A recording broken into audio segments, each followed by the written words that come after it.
right, talked about Cam Reddish before, and I said if he there, the Pistons need to move up and get him. And then I seen Kevin Porter Jr. like that kid a lot too, man.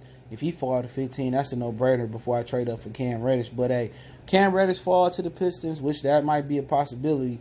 I think the Pistons should pull the trigger on him or Kevin Porter Jr. But this is our NBA draft spotlight. Appreciate everybody for checking in. We talked a little bit about the some of the draftee prospects. The draft should be coming up at the end of June.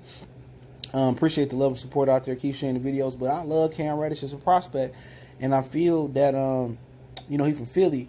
I feel that he getting a bad rap because he wasn't able to showcase his skills at Duke. Not because of the injuries. It was because, Ty Jones, whichever Jones brother it is, he was the point guard. R.J. Barrett handled the ball a lot. Zion handled the ball a lot. And you watch Cam Reddish, he a guy that's a rhythm guy. He kind of put you in the mindset, when I say rhythm guy, Jamal Crawford, a guy that want to create, a guy that love to get it off the dribble. He don't need nobody at this point in his career. He got to learn to play off other people, but he get his own shot. He instant offense, potential to be a good defender, tall, long guy. But he don't really spot up, shoot well. He don't really slash well. That's all things he can learn, man. That's very learnable things. Cam Reddish is a guy that you give him the ball, get out his way, he can go get his own bucket. And he do need to work on creating for others a little bit, but that'll come. Just sitting down there in film sessions, that'll come. But you got a guy that can be in rhythm, step back, get his own jumper, a guy that can get to the bucket, get to the line, a guy that can shoot a little bit, need to be a little bit more consistent. But at Duke, he not used to being the third or fourth fiddle. You know what I'm saying? Just standing out there waiting for a shot. He usually a guy that like to get in rhythm, get himself in rhythm early. And it was just a bad draft. So it was a bad college selection for him. He should have went somewhere else where he really could have been the man and handled the ball more. But he a guy that can handle the ball. He kind of gets you in the mindset of Kevin Porter Jr. Both of them dudes love to, get it off the dribble, step back, create for themselves. The next evolution for both of those guys is to create for others and learn how to play without the ball.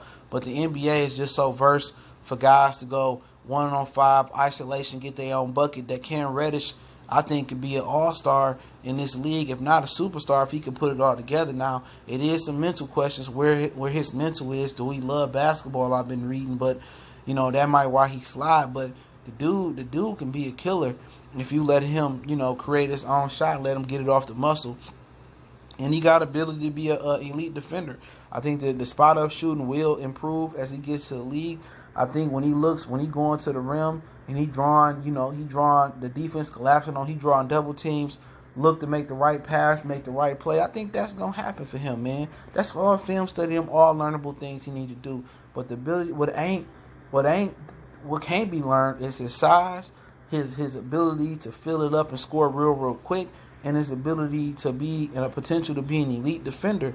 I mean, those guys are, pretty much a dime a dozen. Jimmy Butler, Paul George, Kawhi Leonard. That's a really short list for those who can defensively lock guys down and get their own bucket on the other end.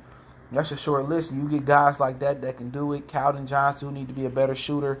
Tyler Hero, who a really underrated defensive guy I've been looking at. Kevin Porter, a guy that need to improve his defense a little bit.